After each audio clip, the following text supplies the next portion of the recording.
Gravando! Opa! Estamos aqui.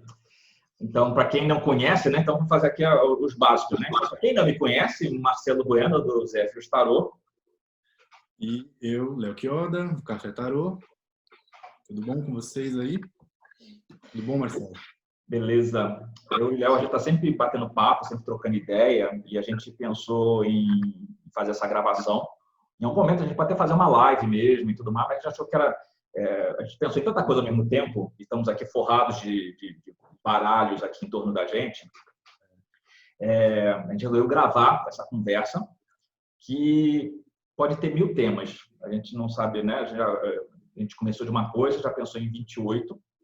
Sim. Mas o que a gente está conversando ainda agora era pedir para o próprio tarô meio que mostrar um caminho para a gente desse discurso, né? Então, a primeira coisa que a gente quer formular aqui em conjunto é: a gente pensa nesse universo de tarô, o tarô se presta a quê, né? Para que o tarô está aqui nesse momento, né? Então, não vamos pensar no tarô que surgiu no século XV, que virou ocultista no século XVIII. A gente está aqui nesse momento, no meio da quarentena. Então, o que é a vida nesse momento e o que é o tarô na vida das pessoas nesse período, não nesse período da quarentena, né? Porque quarentena é sacanagem, só para...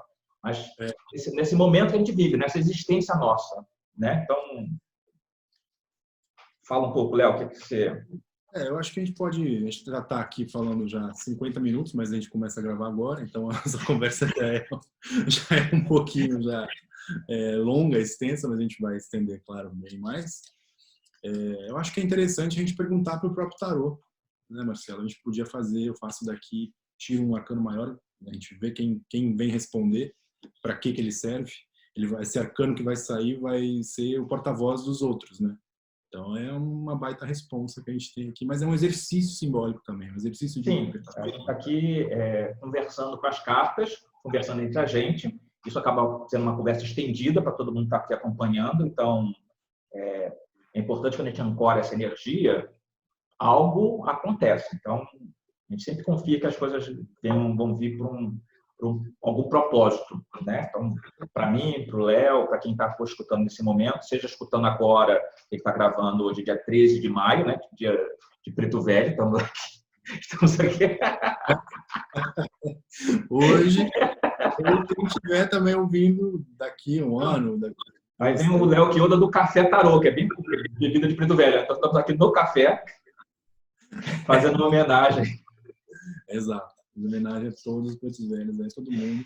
Mas é interessante isso, porque realmente fica quem chega agora, hoje, né, dia 13 de maio de 2020, ou então, se você está entrando agora aí, seja lá que dia for, você tinha que chegar aqui e talvez ouvir alguma coisa que a gente tenha a dizer. Sim. Que o também tem a dizer. Então, como a gente chegou a pensar em baralhos temáticos, eu tenho vários aqui espalhados na mesa. Eu peguei o Raziel Tarô, do Robert Place e da Rachel Pollack. E aí vamos fazer essa pergunta, né? Então, o tarô, nesse momento, nos serve para quê? Eu tiro uma carta, você tira outra, aí cada um conta a sua história, né? De para que o tarô está respondendo. Para que ele serve. Eu vou usar o Wait. Então, Wait Smith. E vamos ver quem que vem, então. Quem vem falar com a gente.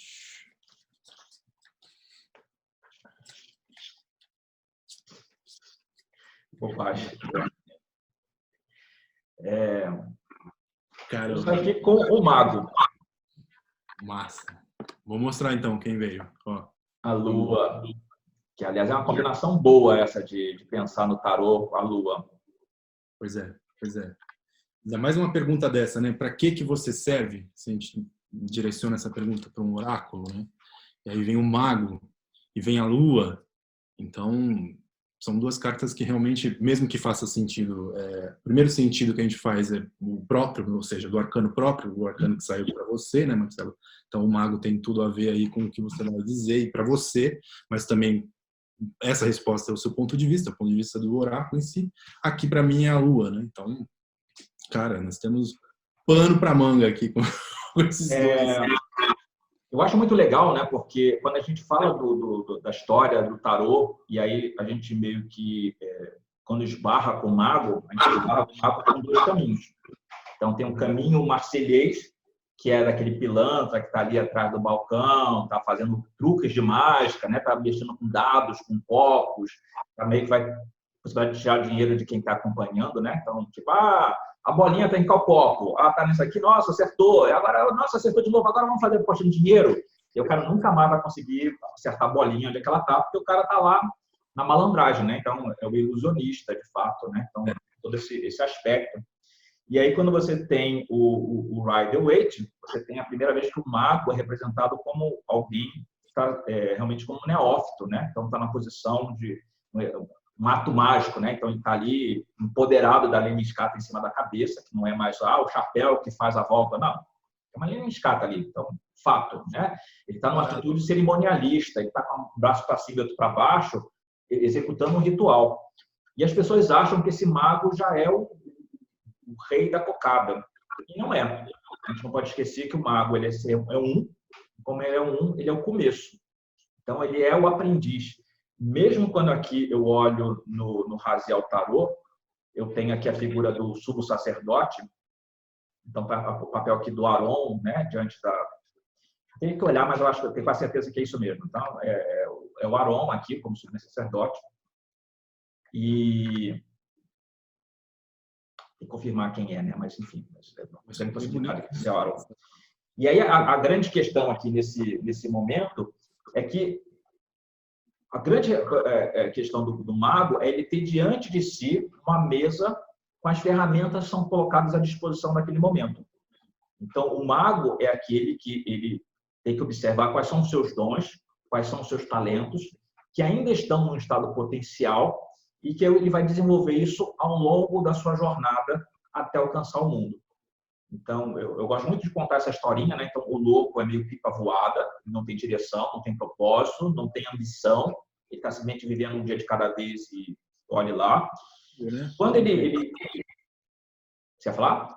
Não, bem previsível, né? O louco. Sim. Então, assim, quando ele encontra o mago, né? Então, você fala, né? Que é a pipa voada, que em algum momento ele ancora. Então, no momento que ele ancora, ele tem um ponto que ele, opa, agora eu estou aqui, estou nesse corpo, estou nessa existência, eu começo a reconhecer o mundo que está ao meu redor, porque a papisa vai olhar para dentro, né? Mas nesse primeiro momento ele olha para fora, na papisa ele olha para dentro. Então é um lugar que eu me aproprio de quem eu sou e do que eu posso vir a realizar. Então, quando eu penso no tarô como para que o tarô serve, eu acho que o tarô vem para nos dizer quais são as nossas potências, quais são as nossas habilidades, quais são as ferramentas que eu tenho à disposição nesse momento. Porque várias vezes eu encontro pessoas que estão lá meio que nas trevas, né, estão perdidas nesse momento da vida, e que elas não conseguem nem vislumbrar o que tem em cima da mesa. E a gente tem que mostrar, mas ó, você tem isso, você tem isso, você tem aquilo outro. Puxa, eu nem sabia. Que ainda é um pouco a experiência do louco, né, que está com essas ferramentas todas dentro do saco, né? Então está lá atrás, eu não sei nem o que eu estou carregando. Então, às vezes, a gente tem que...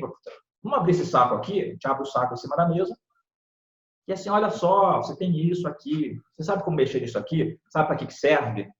Então, vamos lá. Então, como o letramento da pessoa, né? Vamos dizer assim. Né? É por aí, né? Então, o tarô como um ponto de partida para a sua jornada. Eu acho isso muito legal. Algumas pessoas falam que a jornada começa do louco, e ok. E aí alguém vai dizer que assim, é o louco que faz essa jornada para cada um, vai se transformando na medida que passa por cada arcano. E eu já vi uma teoria que diz que o louco, na verdade, é um espírito, né? É um ser incorpóreo, que ele encarna no mago e o mago faz essa jornada. Eu gosto muito dessa versão também. Isso é bem legal. Nossa, é bem... Eu gosto dessa ideia, né? É um espírito, juntei. Agora estou encarnado e uma vez encarnado, eu vou dar um propósito para essa minha existência. Até porque essa postura, ela bem sugere, né? De alguma coisa que é canalizada mesmo. Né? E eu gosto de ver também o mago como alguém que está no meio termo. Ou seja, no meio termo também em cima do muro, e a gente pode também entrar nesses métodos por outro momento, outra hora. Mas ele está assim, ele tá entre o céu e a terra. Ele está na terra, claro, mas ele faz essa ponte também, né? Então ele ancora as coisas, né? Ele coloca ali o que deve ser trabalhado. Não que ele já trabalhe tudo e que organize tudo, mas o mundo começa a se organizar a partir dele, né? Então, e aí depois aqui, né? O mago aqui no Raziel é o rei Salomão, não é o Aron. Até porque o Aron vai ser o Papa mesmo, que tem um sumo sacerdote. Por isso que eu falei, depois eu falei, puta, não... É incrível, né? É incrível ver essa figuração, eu acho muito bonita. Eu ainda não tenho esse baralho, eu fico pirado nele, porque eu gosto muito do trabalho do Place, a gente, né, troca sempre figurinhas a respeito, mas ficou muito bacana esse baralho, né? Também, esses arcanos maiores ficaram muito bonitos. E sendo Salomão, né, que é uma figura, porra, assim, de importância maior, né? Tanto É curioso que, de novo, cai para esse lugar do mago já ser o pica das galáxias, né? Porque você pensa no rei Salomão, é o cara da sabedoria, aquela coisa toda, né? Um dos regentes, mas ainda não, né? Não é esse lugar do mago. E aí, daqui a pouco, porque ele está falando sobre tarôs temáticos, né? Como é que isso pode influenciar a leitura ou não. Então, eu acho que isso também é uma questão que a gente pode trabalhar mais para frente também, mas isso também diretamente já atua aqui, porque a gente tira com o Wade, que tem todo um contexto ali, a Pamela não desenhou esse baralho, não sei se da cabeça ou não, mas tem muita referência de baralhos mais antigos, claro que também tem o dedo ali, importantíssimo, né? Senão não haveria, do próprio Wade. Mas aí a gente tem o Place né, trazendo como Salomão. Eu acho que são figuras assim que são muito importantes de serem trabalhadas mesmo e destrinchadas, né? Mas como resposta, eu acho que é bem legal a gente ver, tipo, para que serve? Serve para você começar a definir as coisas, né? Começar a botar a mão na massa. Eu vejo muito mal. Eu gosto muito de às vezes fazer chamada para consulta e tudo mais, eu usar bússola, porque eu acho que o tarô tem esse papel de bússola. E quando eu penso na carta do mago aqui, é uma bússola mesmo. Sim. Então, qual é o teu norte? Qual é o teu caminho? O que você tem pela frente? Então, o tarô como uma ferramenta de orientação na sua jornada ao longo da vida. Então, é bem por aí, né? Esse lugar de me encontrar, saber quem eu sou. É interessante, eu estou aqui também com o Druidcraft, que é um tarô todo pagão, né? Todo druídico, que a gente também gosta muito, né, Marcelo? E o mago nele, só para ilustrar com outra carta, tem aqui esse druida aqui, né, na alvorada, né, aqui, cedo, e tem esse galo cantando aqui também. Então é bem a carta dos começos, né? Então ele serve, vamos colocar assim, para começar as coisas, né?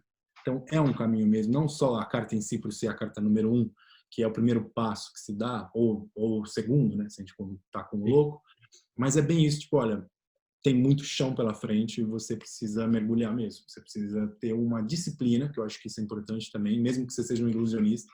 O cara tem que ter uma baita de uma disciplina para ele poder fazer a magia dele, fazer a mágica dele. Né? Então, acho que isso é bem interessante de ver também em outras roupagens, né? A gente sempre vai enriquecendo, sempre tomando um cuidado também, porque tem uns baralhos muito loucos, né, por aí, né? Mas acho que sempre traz alguma coisa, a gente consegue extrair alguma coisa dali.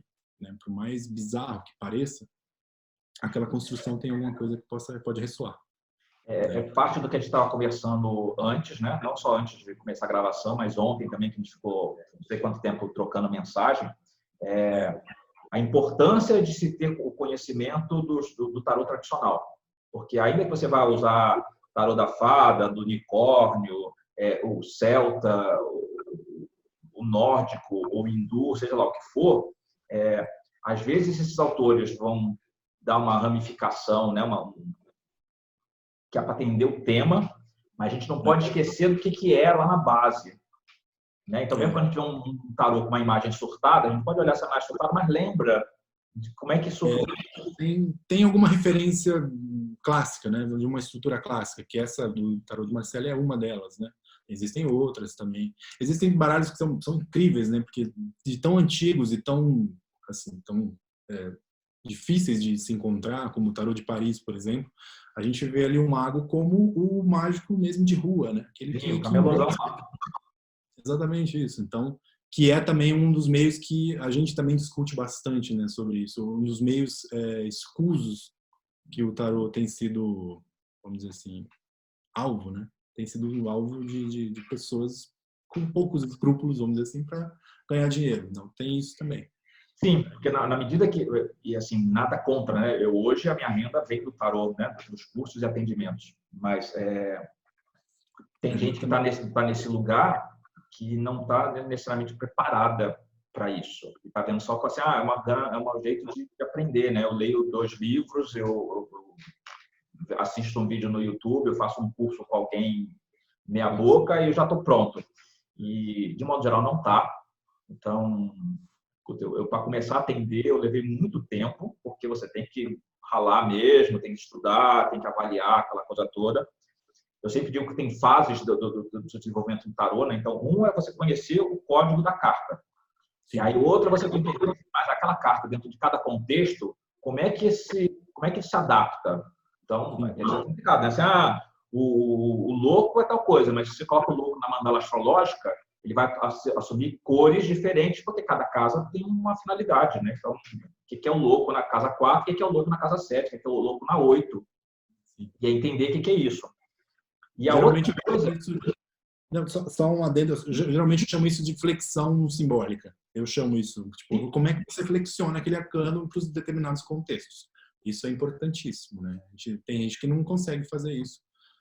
Porque falta contar uma história, né? Então, assim, às vezes você tem lá 3 cartas, 5 cartas, né? Eu falo sempre, né? Assim, eu jogo, tem um clássico lá de 6 posições e eu não tenho esse negócio assim, eu abro uma carta e conto uma história. Eu abro as 6 e uma já está influenciando a outra, né? Já tem uma ligação ali. E é uma história. Então, que história que você conta com aquelas 6 cartas dispostas na mesa? Sim. O cliente na minha frente não precisa nem que eu diga assim, aqui é como você está vendo a situação, aqui é favorável, aqui. Não, você olha e conta um enredo. Está lá a mensagem. Claro. Você construir, você acabar de construir essa história é uma outra fase de aprendizagem do tarô. Sim.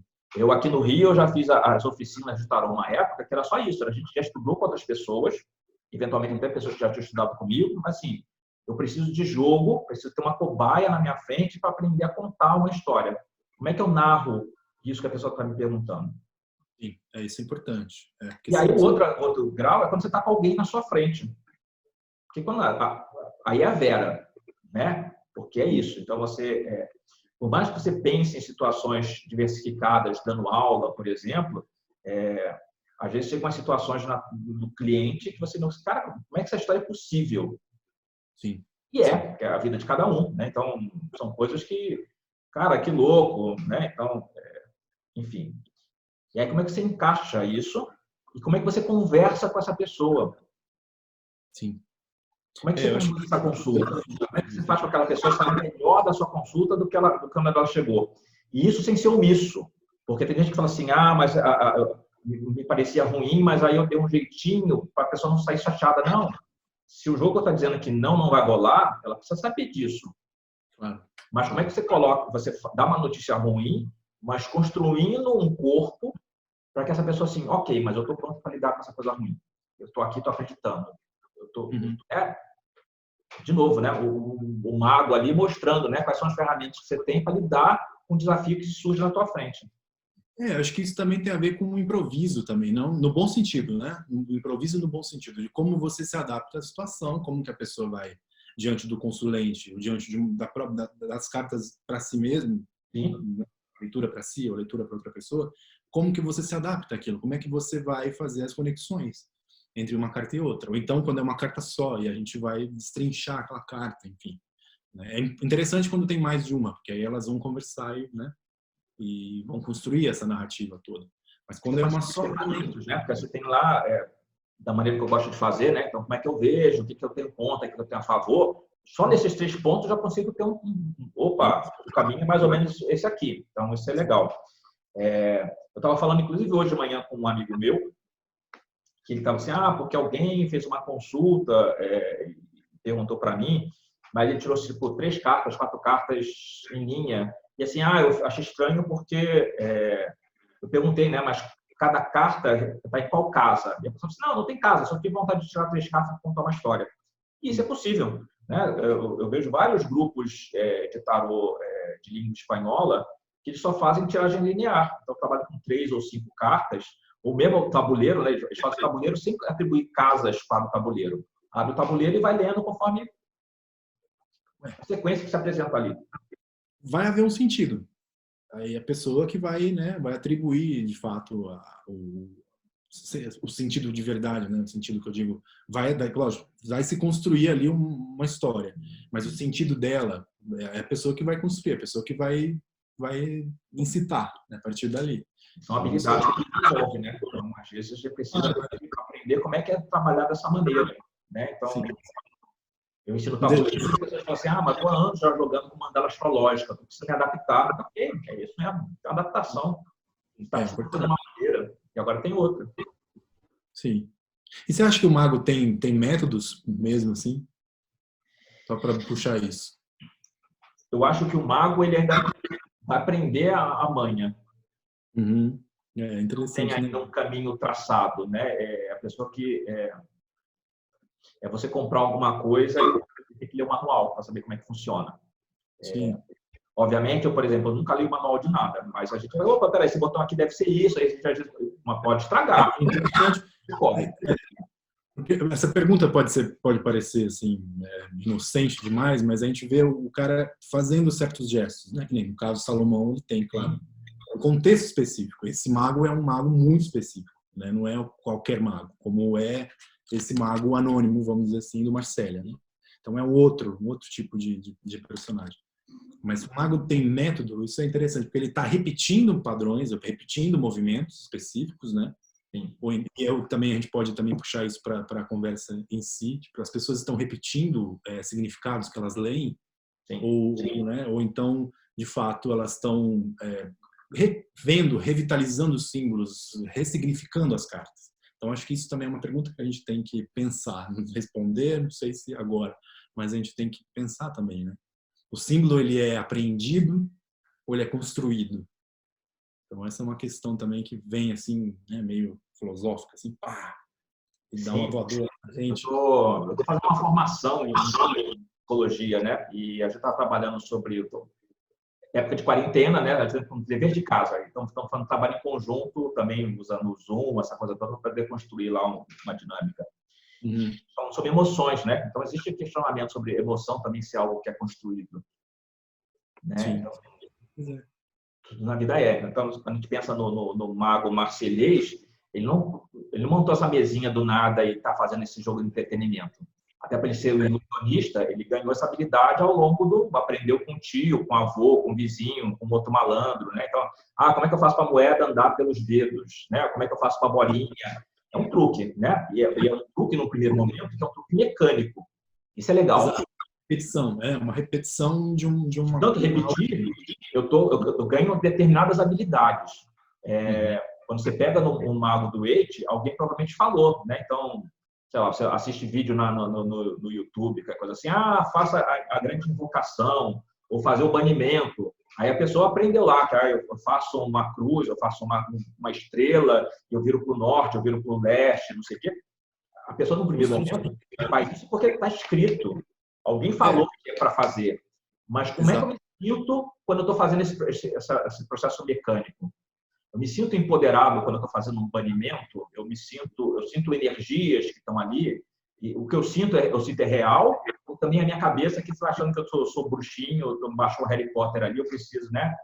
Estou repetindo aqui só o que está escrito no capítulo. Né? Então, você está num processo de construção, você está num ponto de partida. Então...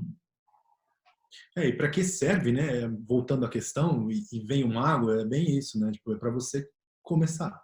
Né? Acho que essa palavra ela é bem forte, né? Para que serve o tarô, senão para você vislumbrar também as coisas e ver que o caminho se faz ao caminhar, né? E é bem aquilo que a gente estava comentando, a gente comentou antes, né, ontem, sobre chegar até o mundo, chegar à plenitude, né? Eu acho que é justamente isso, né? O mago ele começa com pouco que ele tem, seja lá com qual baralho for de tarô. Né? Pode ser um baralho baratinho na banca que você recortou, ou pode ser um tarô super caro, mas você faz ouro com aquilo. Né? Então, com moedinhas, sei lá, de 2 centavos, de 1 centavo, você faz alguma coisa. 5 centavos ali, você faz moedas de 1 e vai indo até ter ouro em si. Então, é interessante isso, né? Ver como Salomão também, tipo, que é, né, um grande detentor de sabedoria e de magia, né? Um grande conhecedor de métodos de magia, e ver aqui no mago, o cerimonialista aqui, né? Tem essa... Eu até repeti isso já algumas vezes, né? Quando eu comecei a aprender tarô 30 anos atrás, era uma época que as pessoas compravam um baralho completo e só jogavam com os maiores, que diziam que menor era para defasada. Então, ninguém dava atenção para menor. Defasado porque ninguém sabia mexer, ninguém sabia... Então, assim, eu de teimoso, eu fui lá no livrinho branco lendo o que significava as cartas menores, e ali ficava arriscando.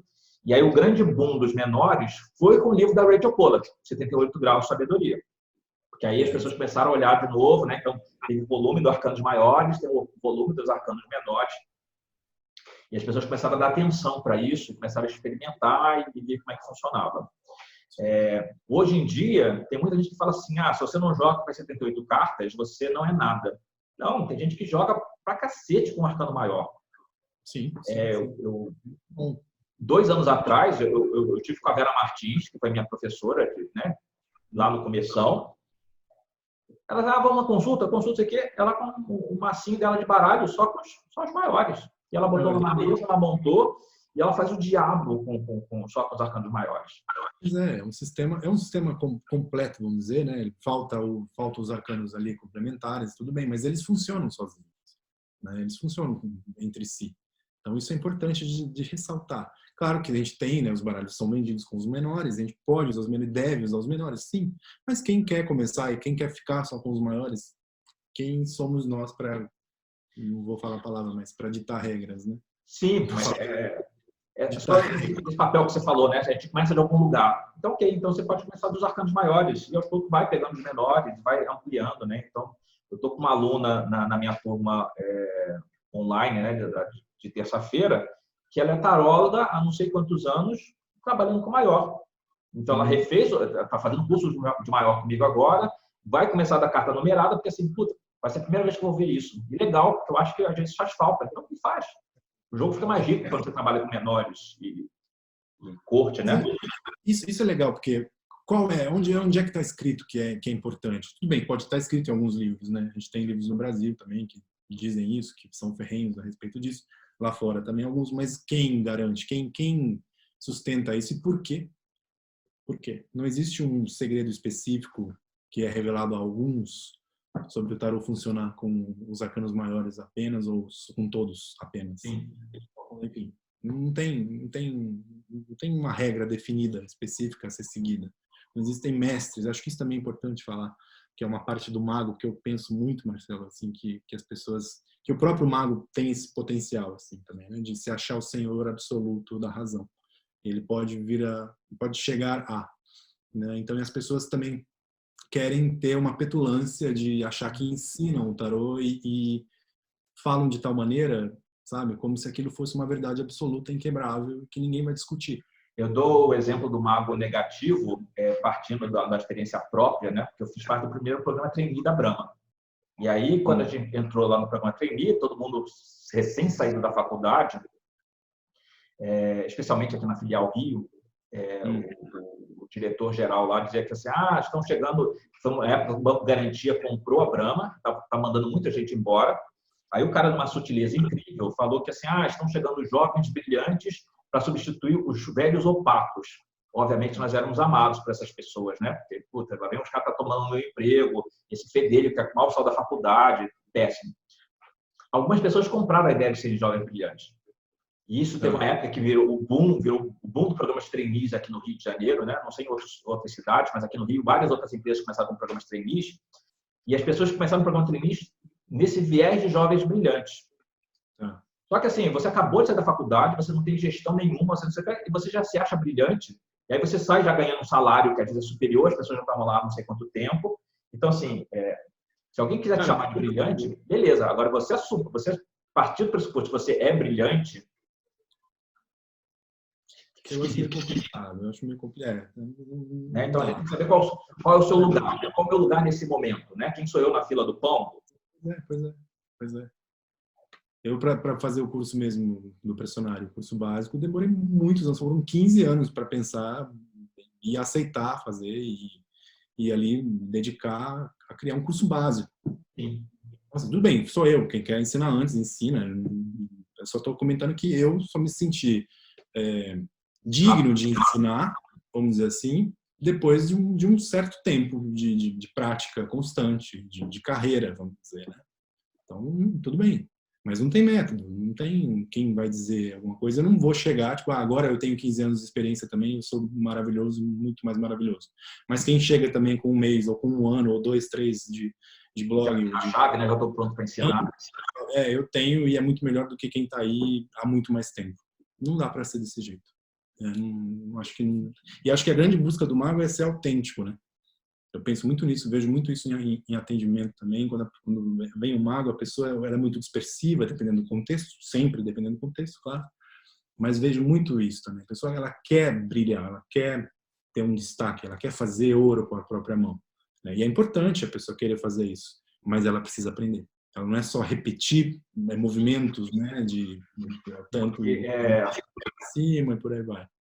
Tem um ser que é ser único, né? Quando você fala de indivíduo, né? É porque é divisível, né? Então a minha parte, né? Então por mais eu acho divertido às vezes, né? Que eu vejo alguns alunos às vezes reproduzindo falas minhas, né? Ou quando eu escrevo uma coisa no Facebook, ou quando eles fazem um vídeo no tudo mais, e que eu acho absolutamente natural, que é a referência no primeiro momento, mas aos poucos cada um vai pegando o seu próprio jeito, né? Então mesmo, né? Você aprende lá psicologia, você lá tem toda a bagagem do Freud, Reich, Lacan, seja lá, o Jung, lá quem são os pensadores.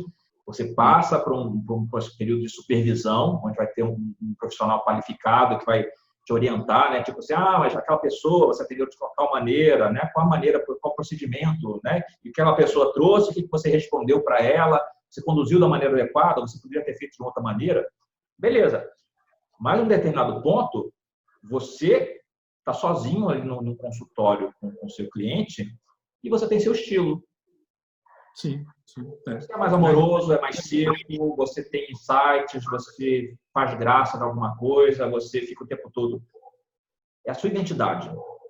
Então, psicólogo tem vários, mas cada um é único, né? Da sua maneira de conduzir, né? Vale para dentistas, tarólogos, engenheiros, profissionais de marketing, o que for. Então...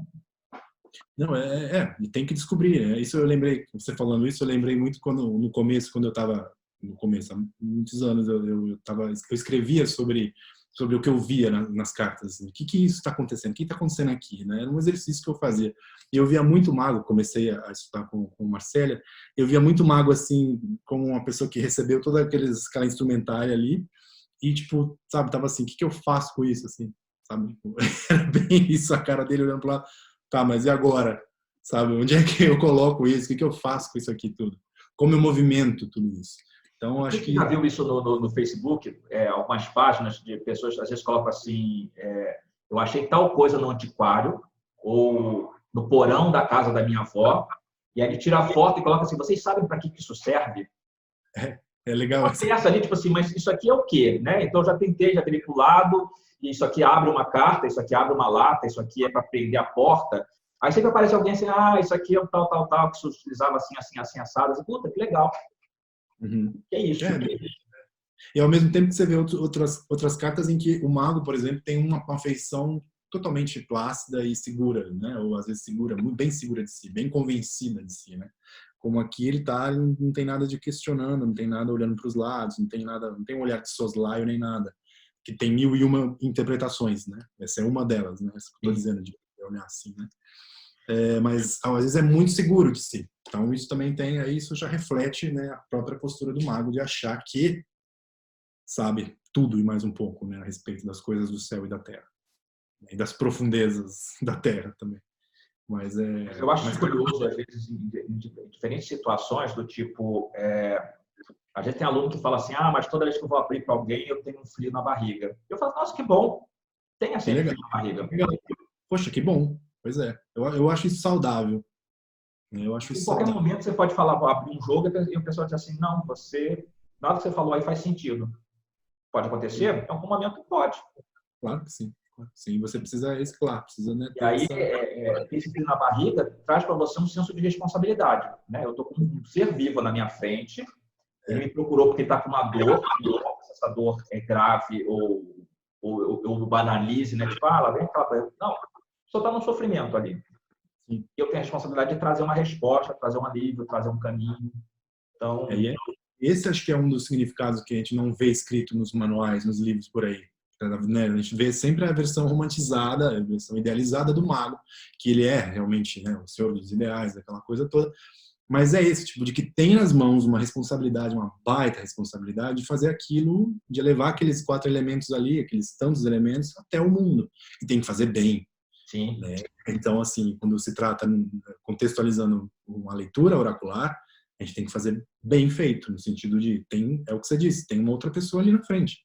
Então, mesmo que seja para você, então seja também íntegro, né, na hora de interpretar para você, para não alimentar mais medo, alimentar mais receio. E às vezes a leitura também ser uma leitura insípida, né, insossa. Então, acho que isso também acontece muito. Só Né? que às vezes sai costurando palavra-chave e aí vira uma coisa meio mestre dos magos, né? Eu só juntei ali 15 coisas, assim, se vira você para entender agora o que isso quer dizer. Pois é, pois é. Eu acho que é bem para que serve, né? A gente sempre estou com essa pergunta na cabeça e com a tua carta, né? Lendo aqui também.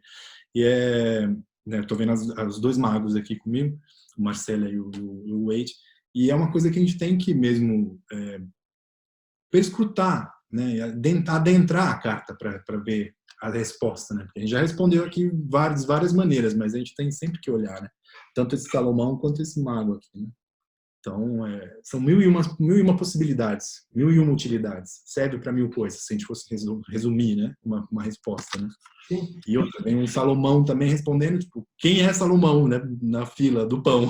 E é Salomão. Então, tipo, é uma baita. Penou também para chegar nessa posição, né? Então, o Salomão não nasce de uma hora para outra, né? Tipo, agora eu sou mais estável nesse mundo, eu resolvo ter um reino aqui para poder tomar conta. Pois é.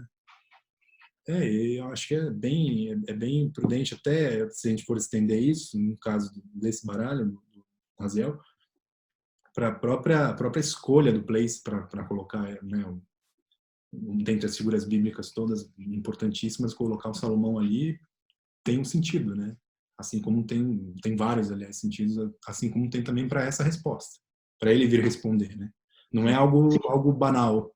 Ele não responderia assim, olha, quem vem, ele é Salomão em pessoa, vamos colocar, né? Então vamos fazer o pacto oracular aqui, a gente entra na leitura. Né? Pacto oracular também eu chamo quando a gente tem que entrar na dinâmica, né? Ver o que as cartas estão falando e conversar com elas, né? Ver como elas conversam com a gente. Então, merece respeito. É um começo, é só um começo, mas é muita coisa. Né? Então, 1001 utilidades ali. E vem o Senhor dos Magos para responder, né? No caso aí, né? E aqui a gente tem a Lua, né? Olha essa Lua. Caramba! Eu acho que a Lua a Lua é sempre interpretada, eu não sei, não diria erroneamente, mas eu acho que ela é carregada demais na questão, né, do carregado, do negativo, né, da traição, do escuro, do sangue que é mais negro à luz da lua, e não sei o quê, dos terrores noturnos, da noite escura da alma. E tudo isso é importante, tudo isso eu não estou desdenhando de nada disso.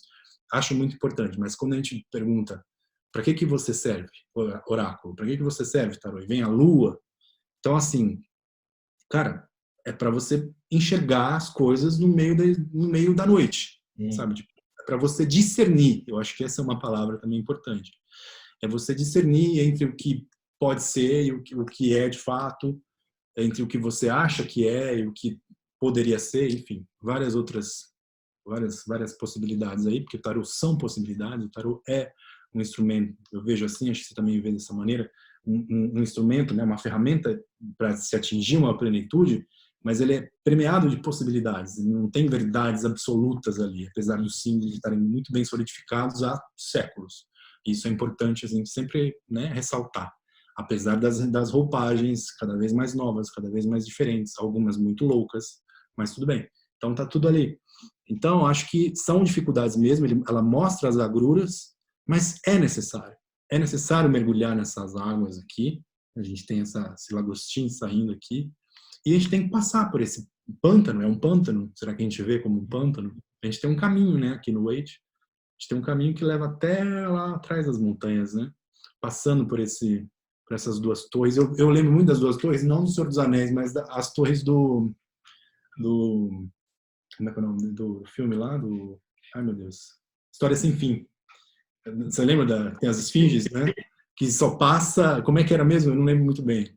Quem está assistindo deve lembrar bem também. Só passa se a pessoa for alguma coisa, se é a verdade da pessoa. Eu não lembro qual era o... Mas isso é legal, né? Eu gosto muito da palavra discernimento, porque principalmente no budismo a gente fala muito o que é discernir? É separar o que é o verdadeiro do falso.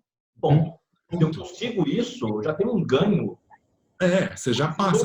Botando minha energia numa coisa que nem verdadeira é, puta que Exato. merda, né? Então, assim, não, então, essa é mentira, a sua visão é equivocada. Eu consigo separar o que é verdadeiro do que é falso. Então, vamos olhar o que é verdadeiro. E aí sim eu começo a trabalhar e construir alguma coisa que é concreta, né? Eu não estou construindo a minha casa num pântano. Exatamente, exatamente. Se for um pântano, aqui no caso aqui da carta em si, né? Às vezes é um terreno realmente meio complicado, mas também aí, até isso a gente tem que discernir. Onde é que a gente está firmando as bases?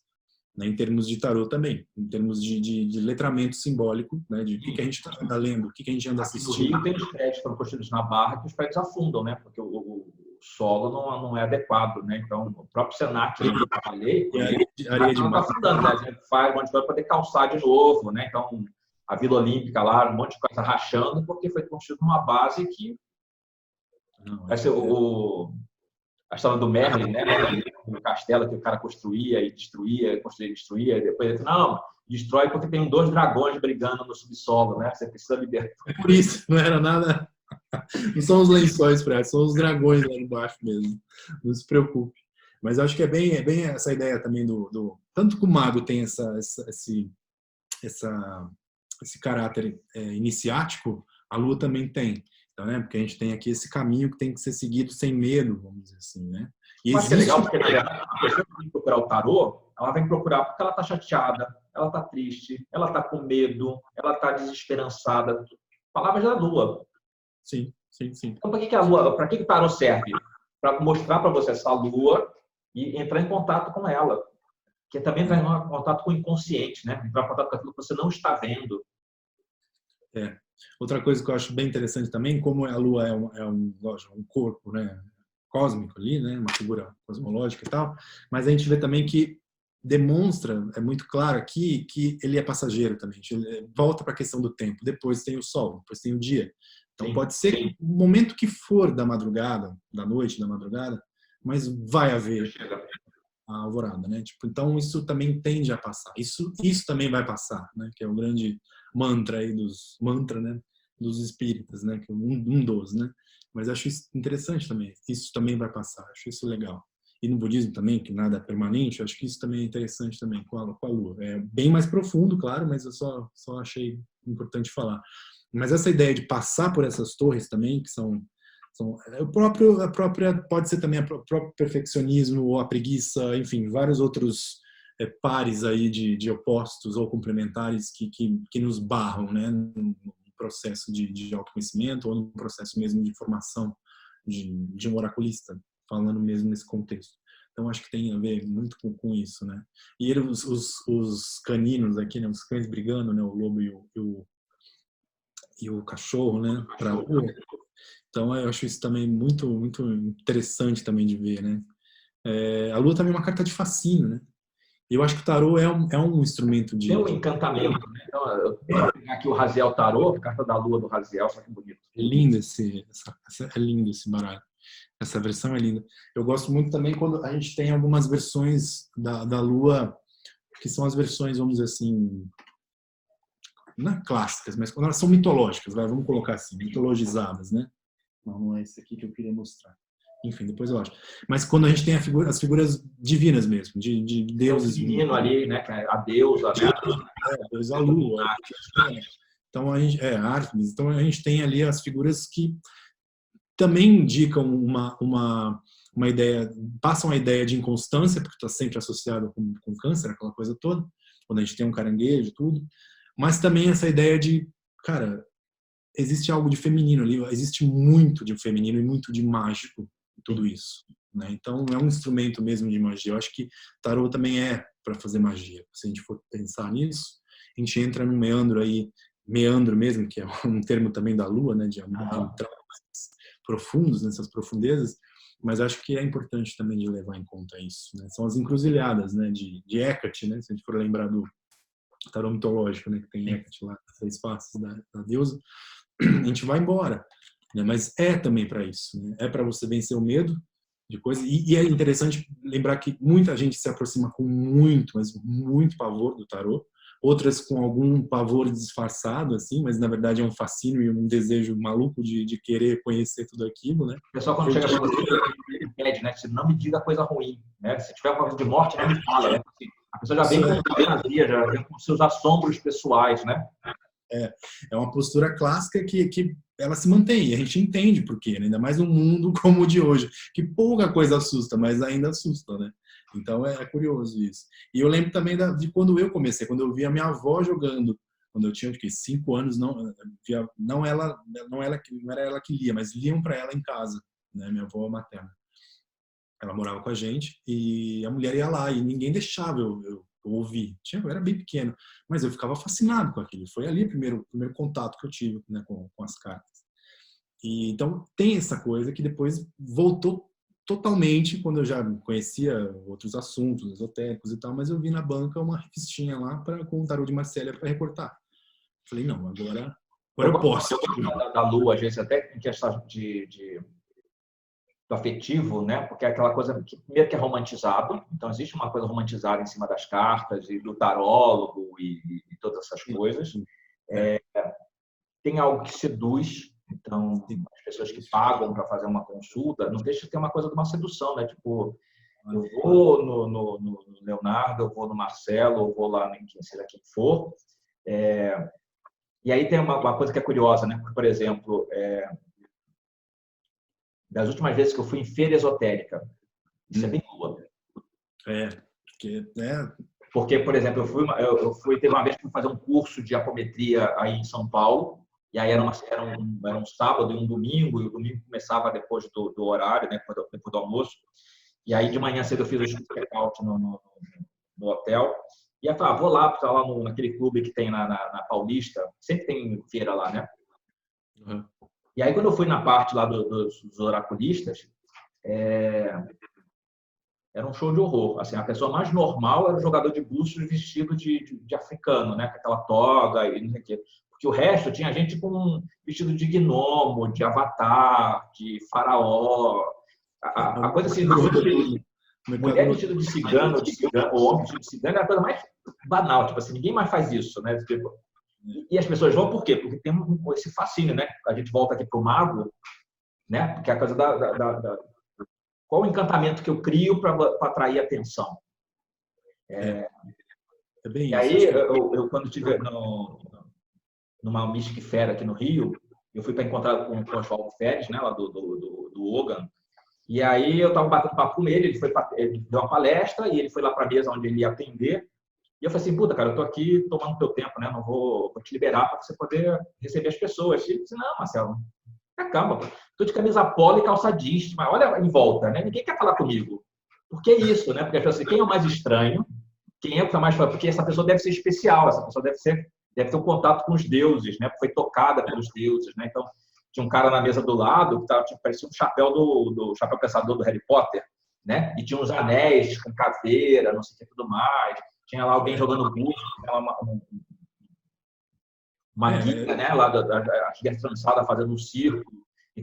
Então é isso. Então quando você fala das pessoas que assim, para você jogar precisa ter punhal, copo d'água, flor, não sei o que, é Lua, a coisa cênica, né?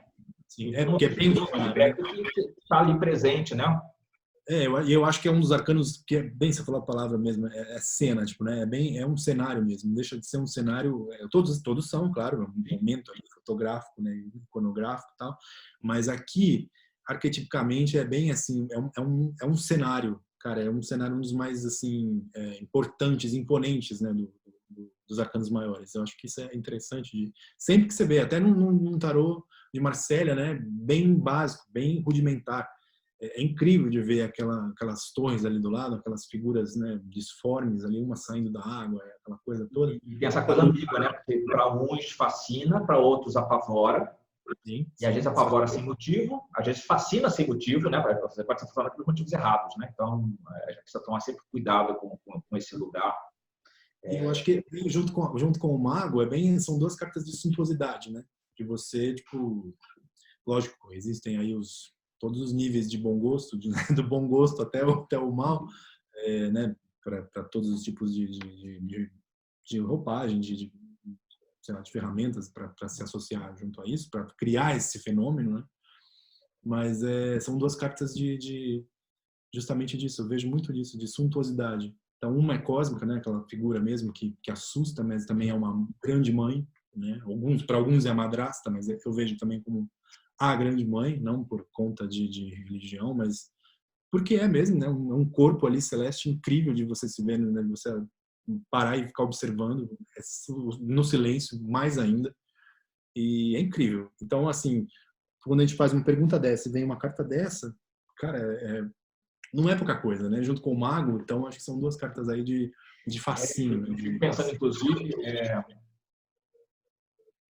a Lua ela reflete a luz do Sol, né? Então, quando você procura, às vezes, para que o tarô serve? Talvez sirva também para você poder encontrar a sua própria luz, em vez de você ficar refletindo a luz dos outros. E aí você está refletindo. Porque quando a gente fala a Lua fala de projeções, né? Então, às vezes são as coisas que projetam na gente também. Né? Então, você foi programado para ser o filho de determinada maneira, o aluno de determinada maneira, o par de alguém de uma determinada maneira. Então, a gente o tempo todo está recebendo essas projeções. Mas quem é você de verdade? Então, a Lua, ela tem essa coisa de ser esse mundo ilusório, mas quando o tarô fala disso, é para assim, olha só, isso aqui é ilusão. Sim. A gente pensa lá no filme Matrix, né? Quando assim, puta, o cara acordou lá num monte de gosma lá, né? Tipo assim, a realidade que eu vivia era uma ilusão. Sim, sim. É bem aquilo que tá, né? Que a bruma esconde, né? A névoa vem esconder, vem ocultar, né? E é uma verdade que está ali atrás, tanto que vem depois a gente tem, claro, o sol, né? Que é bem interessante isso, que vê as coisas com lucidez, né? Ter o discernimento na lua para depois enxergar de fato com lucidez no sol. Então acho que isso é imprescindível. Então acho que vem mesmo com um desafio, né? Eu acho que isso tem a ver com esse caráter iniciático da lua. O tarô, para que serve o tarô se não algo que impõe um desafio logo de cara, porque não dá para você ler tarô em 3 Isso horas. faz mais legal, né? Porque assim, Definir faz essa.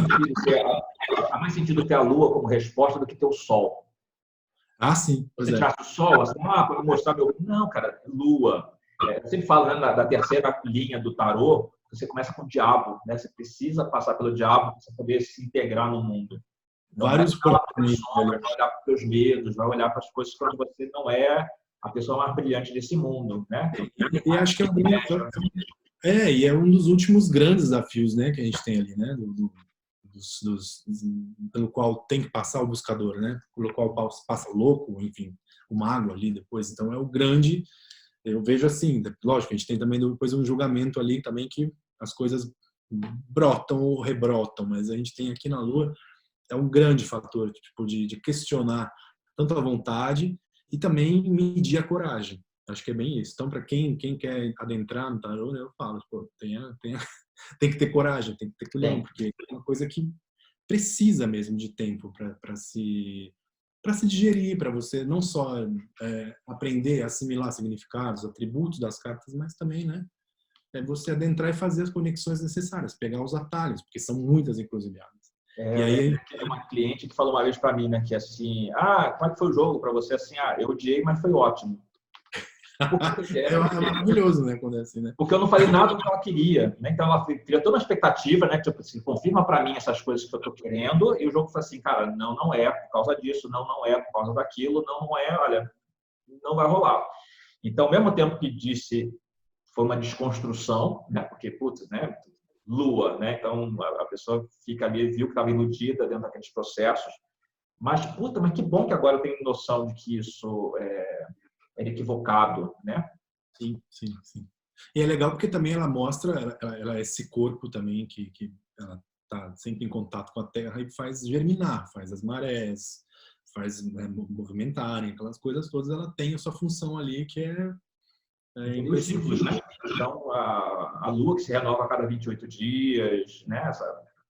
Eu acho que isso também, essa questão de renovação da Lua, né, de mudança de fase, a inconstância dela, a gente vê muito também essa inconstância no como é ensinado o tarô, em como ele é, vamos dizer assim, saboreado pelas pessoas e também depois difundido, como também como ele é ressignificado. E aí a gente entra nessa seara aí, para falar, né, no cartas de campo, assim, falar a respeito de tanto de tarô que tem por aí, que as pessoas também chegam com dúvida, tipo, para que caminho eu vou, para que caminho, né, qual caminho eu sigo. Sim. Então acho que também é uma coisa que às vezes barra algumas pessoas. Eu já sei de as possibilidades, né? Eu me sinto bem perdido. Tem muitas, assim como o mago também pode ter muitas, mesmo que ele tenha a sua vontade ali absoluta, mas ela precisa ser bem direcionada, senão ele se dispersa. Isso é uma coisa legal também que a gente tem que lembrar sempre do mago, né? Então, o interesse pode virar fumacinha, que depois vira a fumacinha aqui cobrindo a lua. Mas acho que é bem por aí, né? Uma coisa que precisa mesmo, a gente volta para essa palavra discernimento. Então, acho que é importante a gente ter sempre discernimento e como formadores de opinião, acho que a gente pode também se colocar assim, porque a gente escreve sobre, a gente fala, a gente grava, né, ensina. Então, a gente não deixa de ser, né, comentadores e pessoas também que, de certa forma, contribuem com a mentalidade a respeito desses símbolos, né? Então, acho que precisa ser mesmo ter discernimento, voltar para a questão do discernimento, saber mostrar, tipo, olha, existe uma via aqui, aliás, existem várias, são várias possibilidades para você chegar nesse sol, enfim, e continuar até o mundo para completar a jornada. Eu devia, eu lembrei, né, que uma das formas de você estruturar as cartas é você separar em 11 e 11, você tem a via lunar e a via solar, né? Então, isso é bem legal, é, né? Uma coisa tradicional, uma das lições mais antigas e mais incríveis, porque você pega e coloca ali, né? Via seca, via úmida, isso. Né? Tão legal, e tem tanta coisa que a gente pode beber ali dos esotéricos que às vezes é mal aplicado também, e eu acho que isso também tem a ver com mago e lua, né? De pessoas que têm ali informação e colocam de uma forma, não, vamos vender agora um livro que te ensina a mapear todo o passado, como, sei lá, eu já vi, existem coisas assim. Ou então, tipo, não, esse é um segredo dos antigos egípcios que não sei quem pegou e estava oculto na biblioteca, não sei de onde, sabe? Tipo, não. Que, aliás, uma coisa que eu gosto muito de falar do tarô, você está com o mago aí, e o mago ele tem essa coisa do grounding, né? A maneira como ele se coloca no chão, né? Então, você vê as pernas dele e as pernas dele estão bem apoiadas nesse chão, né? Então, tem um ground aqui.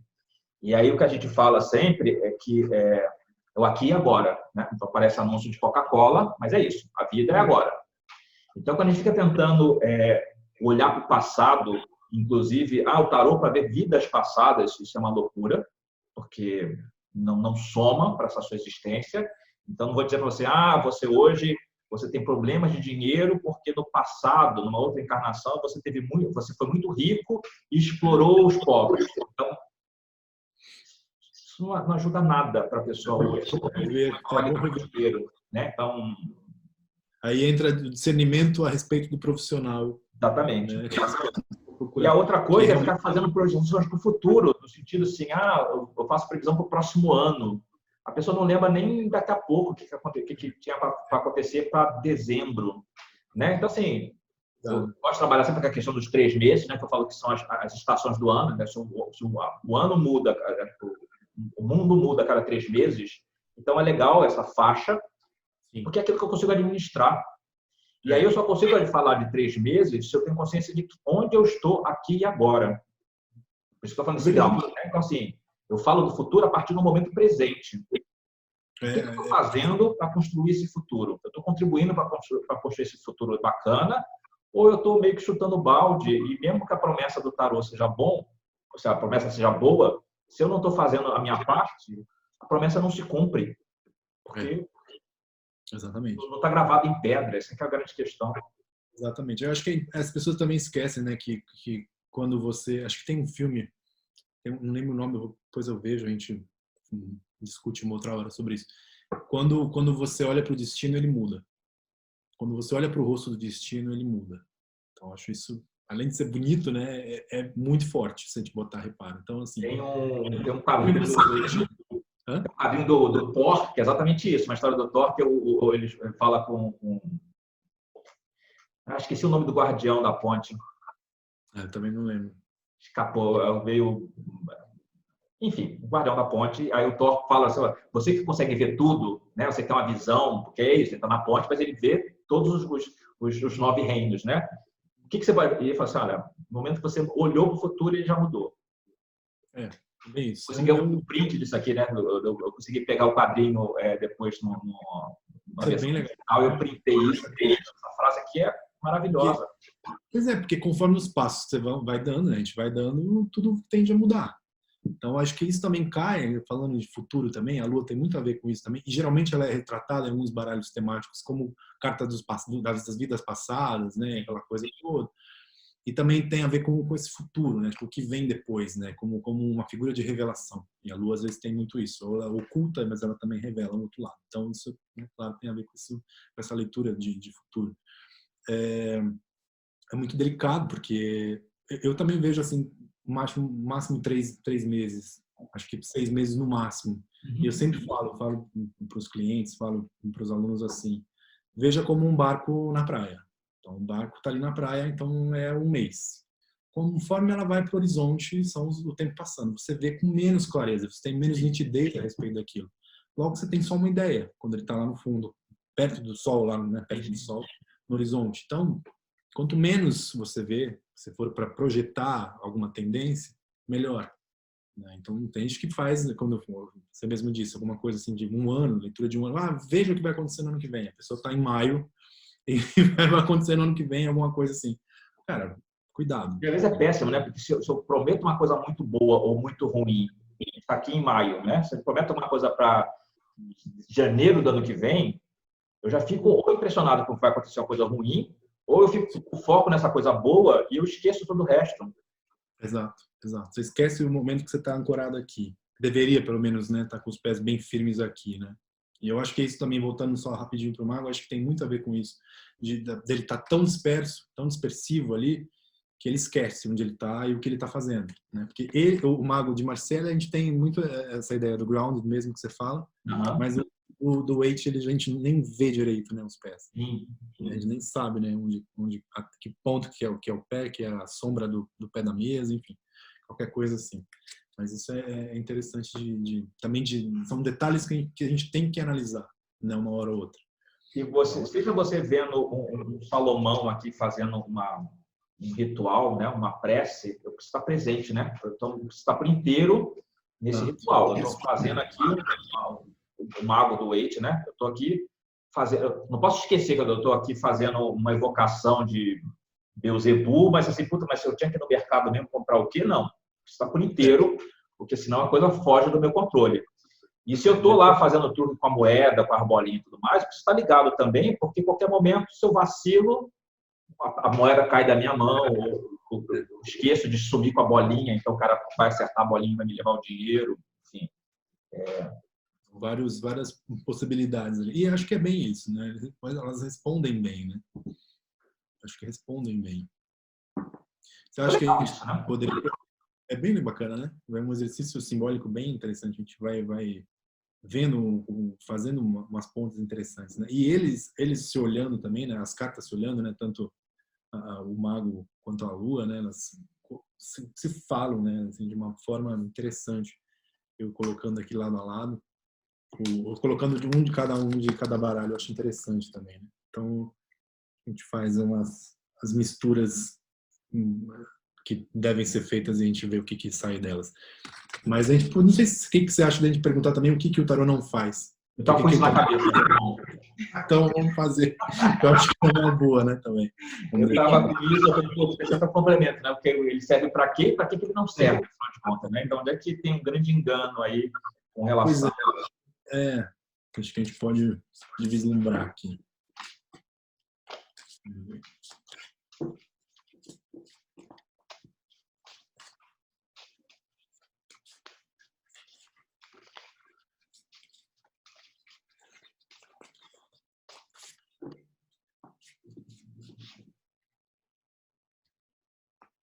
Para que não serve? Eu estou aqui com o Sacred India. Então, para quem não está, quem não pegou no começo, para quem não está sabendo da história, né? Então a gente pensou em falar sobre tarôs temáticos, então por isso estamos todos munidos aqui com vários baratos em cima da mesa, então por isso que eu resolvi variar um pouco, né? O tarô não serve. Vê a torre. Vê a torre, que veio a imperatriz. Beleza. E aí?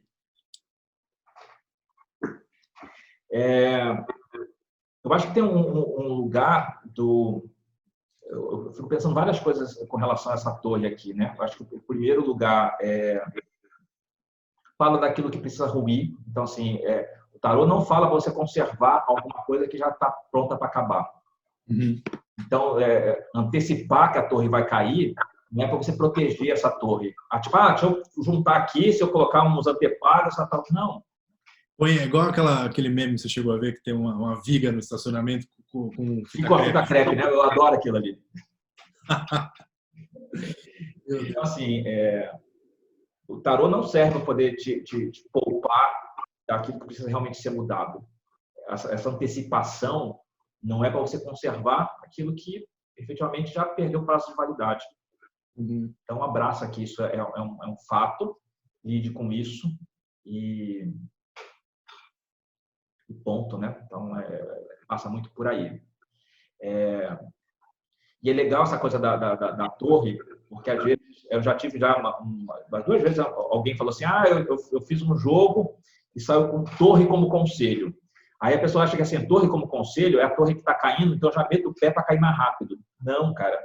A pessoa cair no tempo dela. É aquela coisa, né, que você está olhando lá a borboleta sair do casulo, aí você quer assim, cirurgicamente eu abri o casulo aqui para poder liberar essa borboleta rápido.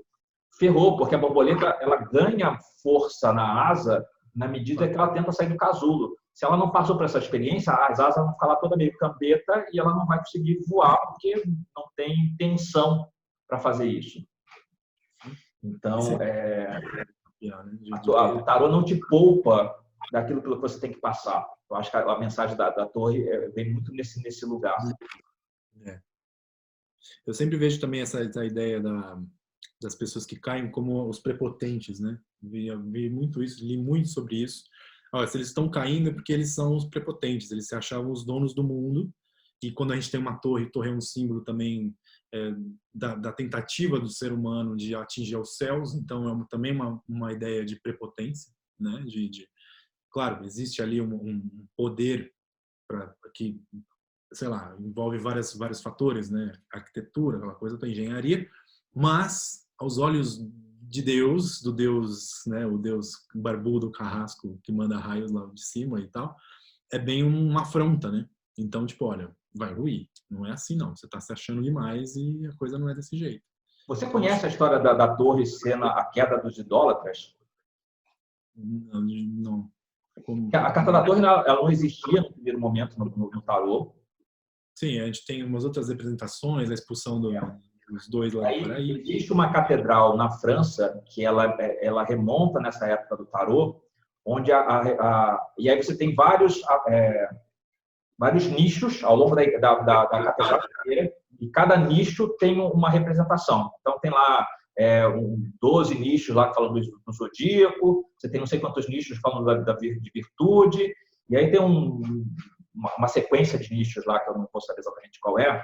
Depois eu tenho a foto disso para você. Que tem exatamente a imagem clássica da torre, da construção, com as duas pessoas caindo. Então, dizem que a imagem da torre foi inspirada nessa escultura. Tá. Aí o celular tocando junto aqui. E aí o tema é exatamente a queda dos idólatras por conta disso. Porque tem uma sequência do diabo que vem para a torre. É quando você entrou numa vibe tão grande de fixação, de não sei o que, do diabo, e aí chega um momento que você é meio que punido, né? Que é a questão da prepotência, da arrogância. Essas versões que eu devo ter lido devem ter vindo dessa ideia. Mas é justamente isso, né? De uma prepotência de achar que, não, você vai ser como Deus ou está para a par com Deus, e não é bem assim. Que é a própria enredo da Torre de Babel, né? Pois é, então aquela coisa, para que não serve? Não serve para você se igualar, né? Não é um revelador de mistérios e segredos absolutos e números da loteria e qualquer coisa assim.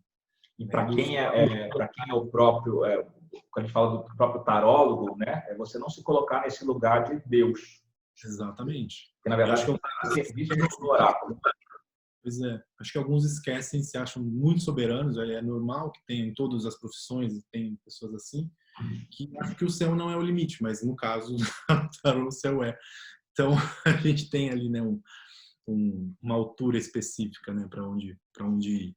Então, acho que tem muito a ver com isso, né, para que não serve? E não serve mesmo para chegar a alturas que não são permitidas, né, vamos colocar dessa maneira. Então, é curioso virar torre. Uma coisa que estou falando de tarô através de outra coisa, né? Mas, por exemplo, eu me irritei muito vendo o uso dos 40 servidores, por exemplo, que foram, para mim, os 40 servidores sempre serviram como oráculo, mas no primeiro momento eles foram construídos para ser uma ferramenta de magia. E aí você olhava nos grupos, principalmente no grupo brasileiro, onde ninguém faz mais nada. Então, tudo tem que usar um servidor, porque a pessoa se acha tem o poder na mão. Né? Então, assim, eu não vou mais chegar numa menina para poder passar uma cantada nela para ver se ela vai topar comigo ou não. Eu vou fazer um ritual para The Carnal, porque aí não tem como ela resistir ao meu encanto. Ou se eu preciso estudar, em vez de eu estudar bastante, eu vou acender lá uma vela para a bibliotecária para poder... E é isso, né? Então, as pessoas começam a achar que por causa da ferramenta, por causa do conhecimento que se tem, a pessoa está acima, né? Está num lugar de revelação de poder. Sim. Eu gosto muito de pontuar isso quando eu estou fazendo consulta, por exemplo. De algumas vezes eu falar coisas que são opiniões minhas, a pessoa, mas isso é opinião minha, tá? Então não vai ter uma carta. E às vezes a carta me dá uma rasteira do tipo, dane-se, Marcelo, a opinião, o certo é outro. E ok, eu baixo a cabeça para o oráculo nesse sentido. Mas é aquilo que você não é o Harry Potter da vida, você não é o cara todo-poderoso porque você aprendeu a jogar tarô. As pessoas acho que não têm noção da queda, né, que pode ter isso, né? Então, assim... Sim, porque não é à toa que antes da torre tem o diabo. Já é um belo de um aviso, né? Porque a vaidade, né? Então, a vaidade do diabo o pisar na jaca, né, do diabo, porque tudo é acentuado, a intensidade da fixação, do apego, que faz essa torre quebrar. Você comprime, a contração é tão grande que em algum momento a estrutura não suporta, então quebra. É bem curioso isso. E para uma resposta dessa, né, para que não serve bem justo isso, eu acho que é bem, nossa, muito significativo. Dá pano para manga, porque a gente fica respondendo, né, falando, tá extraindo aqui da carta e trocando, mas tem muito mais, né, para a gente falar. Quanto mais a gente fala, mais já vindo coisa na cabeça, né? O que vai acontecendo aqui, né? E aliás, isso é um formato que a gente tem que assumir e fazer mais vezes, né, com outros contextos e tal, porque acho que é muito significativo para a gente e para talvez quem esteja assistindo também possa aí ter um aproveitamento bem legal, né? Então acho que isso é bem bacana, a gente abrir esses arcanos, né, tirar coisas desses arcanos, né? Então, é interessante vir da torre para a imperatriz, né? Se a gente for pensar aqui para que não serve?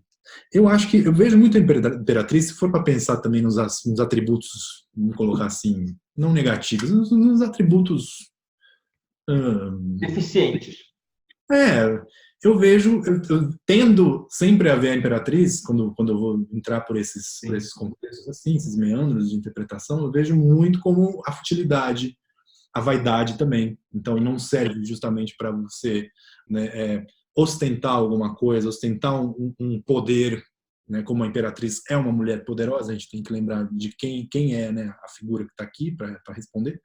É a rainha das rainhas, né, rainha de toda a coisa, né, da coisa toda, né? Então é justamente não serve para ter uma ideia de prepotência, um pretenso domínio sobre tudo, sobre o passado, sobre o presente, sobre o futuro. Eu vejo muito assim, né? De cara eu vejo muito dessa maneira. né? Então, ela é muito confortável onde ela está, porque ela está existindo. Não sei se ela conquistou tudo isso, depende, né? Sempre também, claro, do contexto, mas ela está usufruindo. Sabe aqui, você continua falando que eu vou ter um interfone que está tocando aqui. Deixa eu só ver o que é um interfone.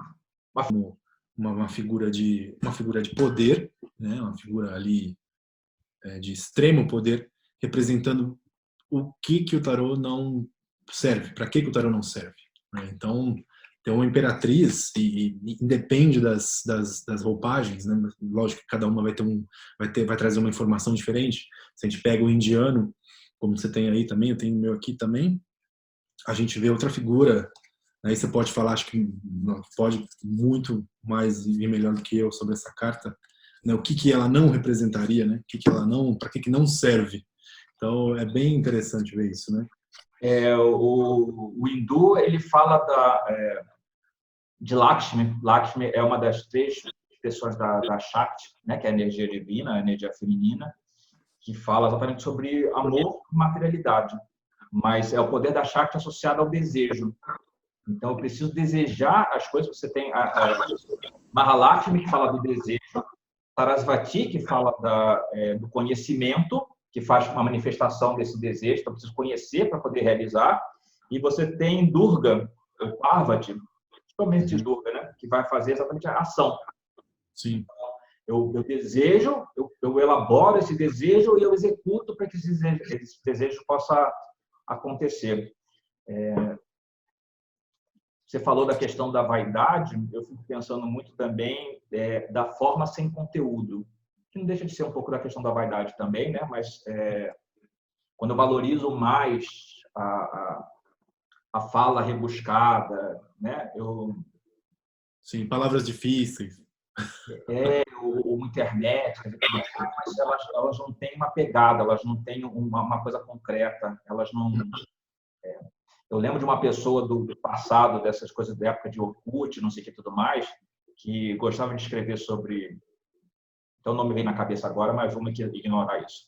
É uma pessoa que escrevia alguns artigos sobre tarô, aquela coisa toda, mas era muito esquisito, porque usava um vocabulário denso e era aquela coisa que meio que tudo tinha pé de página, né? Então, isso aqui eu peguei em tal lugar, isso aqui eu peguei repleto de referências, mas não tinha coisa natural, né? Então, assim, às vezes as pessoas falam da minha maneira de jogar, de ler, ou da sua, porque te pega aquele hermético, mas como é que é isso no dia a dia?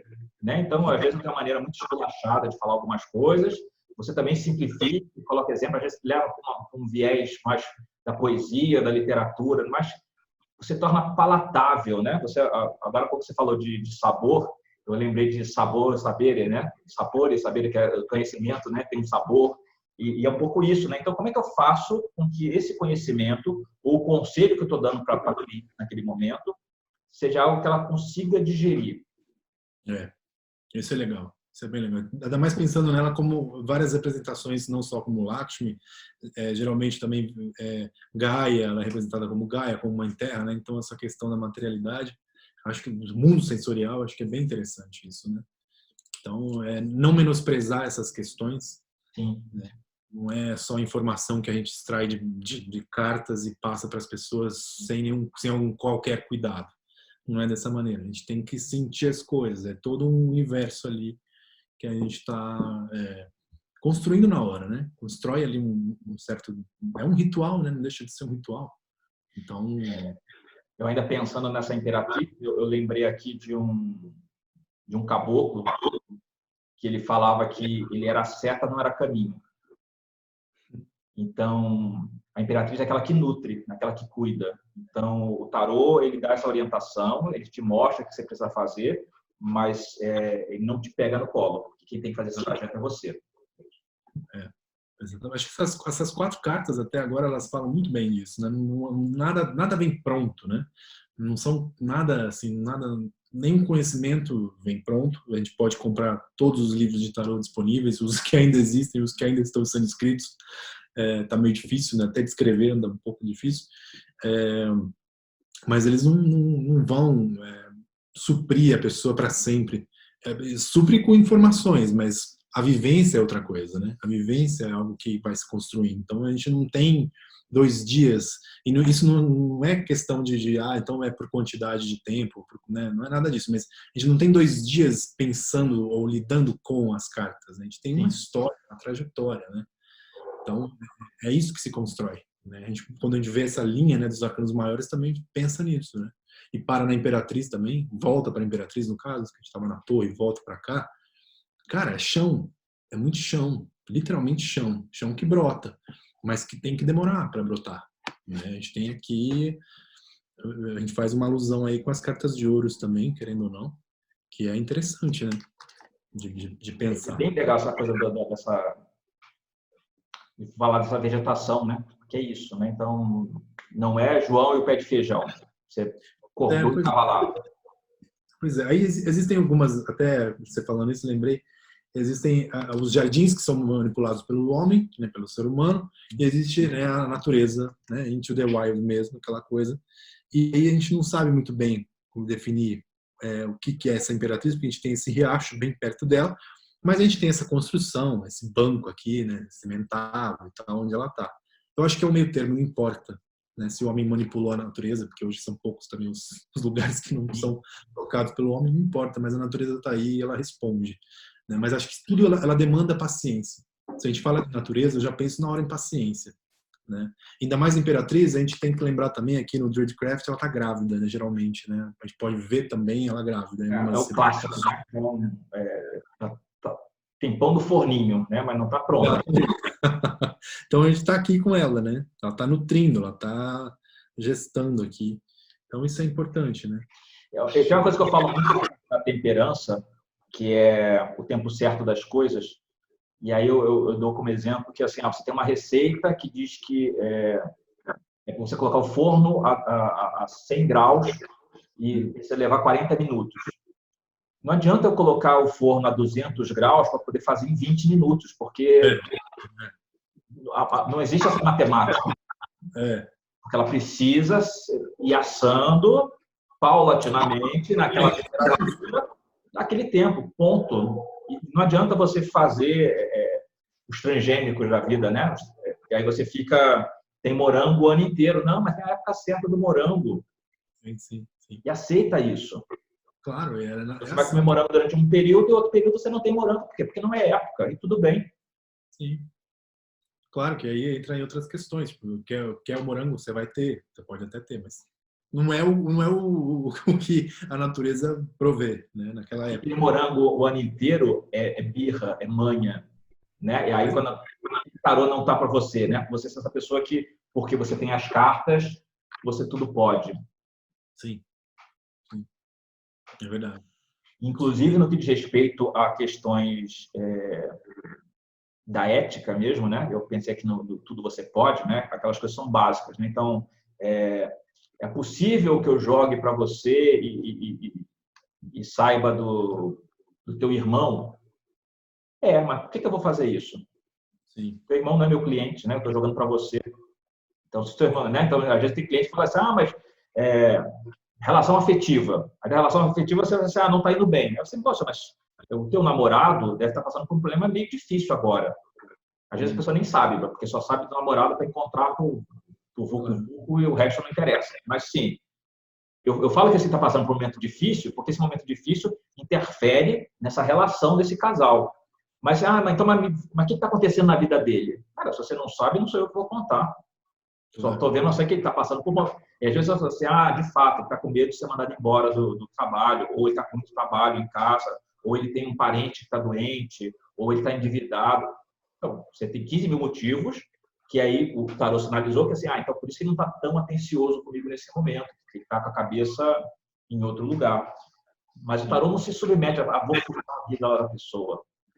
Acho que é uma maneira assim, um abuso de autoridade, vamos dizer, que pode ser também uns atributos sombrios, vamos colocar assim, negativos. O feminino, quando ele está mal trabalhado, ele apega, ele se intromete, ele não conhece o limite, né? Então, quando fala do que não ser, né? O que o tarô não faz, não seja esse feminino doente, né? Que cria dependência, né? Todas essas coisas.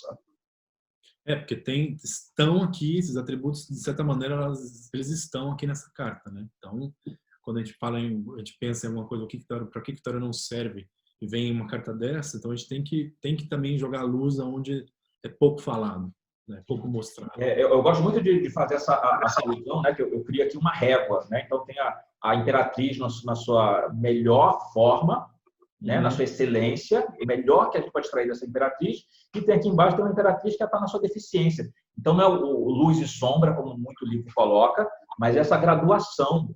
Então tem vários tons aqui, desde a excelência até a deficiência. E eu posso estar aqui em algum lugar, mais para cá, no meio, ou efetivamente, quando eu estou muito doente, eu encostei aqui no excesso, né? Vamos dizer assim, né?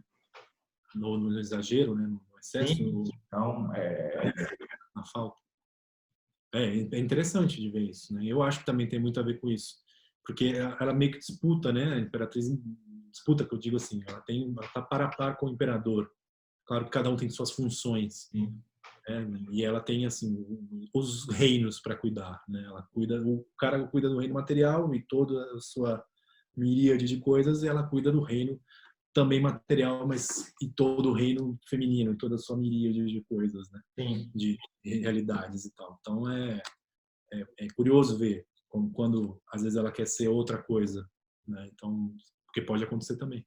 Então, mas acho que essa questão da paciência, ver a carta como sempre grávida, né? Sempre não, mas em alguns baralhos vê ela como grávida, ou então como uma deusa bem corporificada numa deusa importante, todas são, mas com funções vitais, assim, funções para a vida, para o funcionamento da vida. Né? Como a série. Grávida, inclusive eu não gosto do alquímico que já coloca a criança na frente. Porque essa criança nasceu já. Pois é. É um passo ali dado, né? Assim, a mais, né? Então... aí tem pessoas que vão defender, né? Mulheres, principalmente, uma leitura um pouco feminista, ou bastante, enfim, de ver, né, a mulher como aquela que cuida mesmo, aquela que nutre, né? Então, e aí tem talvez aí as particularidades alquímicas que ele tenha, que ele quis colocar, enfim, qualquer coisa nesse sentido. Mas nada impede que ela esteja grávida de novo, qualquer coisa assim, né? E também para lidar com uma criança exige tempo, exige paciência. O que eu acho que faz parte da carga simbólica é esse processo da gestação. Eu estou gestando, eu estou dando forma a alguma coisa. Eu sempre coloco, né, que a pessoa pergunta quando é que vai ser, não para agora. Na melhor das hipóteses, ainda tem alguns meses pela frente, né? Então, não sei que você já aponta para parir. Sim. Pode ser que você esteja no começo da sua gestação. É verdade. Na gestação, talvez você tenha ainda 8, 9 meses pela frente. De novo, né? O tempo necessário para você ter uma criança bem estruturada, né? Todas as partes nos seus devidos lugares, constituídas, porque não dá para ser, mas mó trampo ficar grávida 9 meses. Não dá para fazer em 3? Não dá, né? Toma injeção, que aí acelera. Não, cara. Não é isso. Então, se a gente for trocar ali a resposta, né? Mexer nas palavras para responder, é justamente o tarô não serve para nada que seja rápido. Né? Nada que seja rápido no sentido assim, tipo, olha, você vai aprender a ler tarô, que eu estava falando, a gente se cortou aí, a gente vai aprender a ler tarô em 3 horas. Tipo, cara, você tem 78 arcanos, você tem 78 arcabouços simbólicos ali, é um composto de várias, é uma amálgama ali de símbolos. Como é que você vai absorver cada um deles, ou todos, ou parte deles, para você ter uma leitura em 3 horas? Tipo, não tem como. Você tem que ir constantemente. Eu faço os workshops, né? Os workshops são de 8 horas. Agora, por causa da pandemia, eu estou falando que é o 4x4, né? Eu faço 4 horas no sábado e 4 no domingo, para não ficar pesado também, porque senão estaria processando. Mas todos os meus workshops eu coloco como curso de introdução ao tarô. Tipo assim, aqui uma largada, né? Então, assim, eu tenho uma pessoa que está fazendo curso comigo de Arcanos da Corte durante a semana, uma de segunda-feira, e ele já fez Arcanos da Corte comigo lá no Aroshi. E assim, cara, você está falando coisa aqui que você não fala. Claro, em 8 horas tem que falar de 16 cartas e é coisa pra caramba falar. Agora que não, a gente tem 10 aulas de 90 minutos, então dá para elaborar. dá para fazer, né, outras dinâmicas, assim, é outro processo. Eu acho que é bem essa ideia, né? A questão de a gente voltar para o mago também, a gente vai falar, vai chover numa olhada aqui, mas tem umas possibilidades, né? Você vai revisitar aquilo que você falou, você tem um repertório na cabeça, a gente tem quando a gente vai ensinar, quando vai dar uma aula, mas vem outras coisas, igual uma conversa dessa. Amanhã essa conversa seria totalmente diferente. Né? Eu falo sempre da aula que a aula é viva, né? Então, eu nunca dou aula com um cartão na mão, vamos ler a apostila. Ler a apostila, não precisa, né? Vendi a apostila, não precisava eu ficar lendo a apostila. Né? Então, assim, tá lá. É o de apoio, eu acho que essas questões são materiais de apoio. Claro que eles são importantes para quem está começando, né? Tem pessoas que estão assistindo a gente. O aluno gosta de ter alguma coisa por escrita, aquela coisa toda, beleza, né? Então, os livros são importantes. Isso eu também. Uma época que eu dava aula em São Paulo, na House of Learning, e aí tinha um data show. Eu falei, beleza, então eu ia de computador debaixo do braço, e aí eu colocava exibições de slides, que o slide simplesmente era uma frase e a imagem da carta, só para poder ilustrar, né? Estou falando aqui, vou meio pontuando e tudo mais, mas não um PowerPoint com o texto inteiro que eu fico lendo, olha, veja bem, o tarô, deixa, não sei o que. Aí é para copiar, né? É para a pessoa copiar, né? Isso serviria mais para isso, né? Ou para você ler. A história da aula viva, porque assim, dependendo da turma, se tem turma que ninguém abre a boca e eu vou no meu fluxo, às vezes tem pessoas que falam e eu vou ali meio que navegando junto com elas e vou construindo a aula a partir dessas coisas que são levantadas. Às vezes eu falo de umas coisas que nem estavam na minha cabeça e aí depois alguém fala assim, puta, mas naquele momento que você falou aquilo, e aí, puta, é a boca que fala, né? Então a boca estava lá pronta para falar aquilo que aquela pessoa que estava ouvindo naquele momento. Sim. É muito, muito curioso isso, né? Porque, nossa, eu acho que é incrível, porque a gente vai se adaptando mesmo, né? Nunca é uma aula igual, nunca é uma consulta igual. Então, assim, eu atendo pessoas há anos que estão mesmo assim com uma certa não, com regularidade, certeira, com regularidade certeira. E assim, sempre é diferente. É o mesmo método, geralmente, mas sempre é diferente. Não tem nem como falar. Porque é um oráculo mesmo das coisas como elas estão, não como elas são, né? Então, acho que isso também é algo que é importante a gente sempre voltar, né? Essa ideia das coisas que transitam, né? As coisas que estão mudando. E aí volta para aquela frase do destino. Se a gente olha também para as coisas, ó, vai mudar. Você já viu como vai ser, mas não vai ser agora mais desse jeito, vai ser de outro. E aí também que eu entro em outra, vai indo longe, né? Vai caminhando mais para fundo, assim. Eu acho que uma questão também que vem muito, muito forte é entre previsão, que é uma coisa que a gente tem, uma especialidade que a gente tem no Brasil. Não sei se você concorda comigo, mas isso a gente tem uma prática de previsão, uma prática preditiva de comentar, de estudar, de publicar muito maior do que nos outros países, por N fatores, né? N motivos. Problemas judiciais de pessoas que prometem e depois não cumprem, são processadas. Nos Estados Unidos tem muito isso. E aí a gente tem aquela visão psicologizada do tarô, muito, né, em vários livros. Mas aqui a gente tem essa ideia muito da previsão, né? A previsão é algo que se ensina, né? A gente não consegue nem trabalhar direito sem colocar isso, né? Porque é pedido, é o filão, né? Mas tem essa outra parte que é imprescindível. Eu considero como o grande ouro da leitura oracular, que é o aconselhamento, que é a orientação, né? E orientar, acho que a palavra já é bem isso, né? Orientar, tipo, mostrar o caminho para o que é necessário, não que necessariamente é o mais fácil, né? E o mais bonito, mas o que é necessário, né? Para onde você tem que ir, né? E o que você não está fazendo e deve fazer. Então acho que isso é bem importante também da gente trabalhar. Legal o lugar do tarô quando fala como é que funciona. Então, como é que você está funcionando hoje? Então, mais do que dizer o que vai acontecer, é como é que você está funcionando. Então, você está funcionando bem em determinados assuntos ou você está funcionando mal em determinados assuntos. E onde você está funcionando mal, eu mais ou menos digo por que você está funcionando mal. Por acaso, você não, né, as cartas vão sinalizar isso, né? Então, por acaso você não tem tal situação assim, assim, assada, é verdade. E a mesma carta que aponta um problema, ela também aponta uma solução. Isso é fantástico, né? Isso é legal. Então, você está lá, e é bem isso, né? Então, a gente olha um lado desse negativo da Imperatriz, mas como é que eu combato isso? Com o aspecto luminoso da Imperatriz, está tudo lá. Não precisa trazer outra coisa. É só virar esse lugar que está... A gente fala, né, do transformar o chumbo em ouro, transformar cada chumbo de cada arcano na sua sabedoria, no seu ouro especial ali. E aí eu falo muito essa construção, né? Então, o tarô serve para fazer previsão, serve para aconselhamento e serve para autorrealização, porque eu aprendo com cada arcano. Quando eu entendo que eu tenho esses 22 arcanos dentro de mim, se eu vou modulando cada um deles, então como é que eu posso atingir o meu melhor imperador? Como eu posso atingir o meu melhor mago? Como eu posso atingir o meu melhor diabo? A minha melhor temperança, a minha melhor lua? Eu vou me equalizando para a melhor expressão de mim mesmo.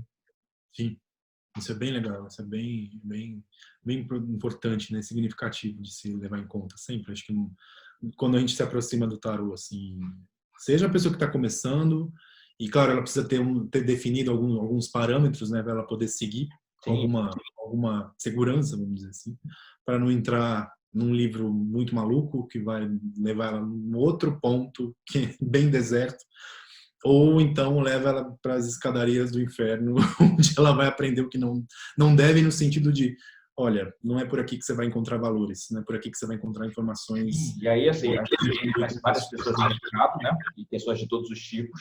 E às vezes eu falo isso, né? Que assim, o tarô é uma escola. E às vezes a pessoa, ela fala do tarô, mas ela não vive o tarô. Porque se ela vivesse o tarô, talvez ela não tomasse algumas atitudes, que às vezes é a questão da vaidade, a questão, às vezes, de uma certa falta de escrúpulos em determinadas situações, ou é o não pensar no que você está lidando com outro ser humano que já está ali fragilizado.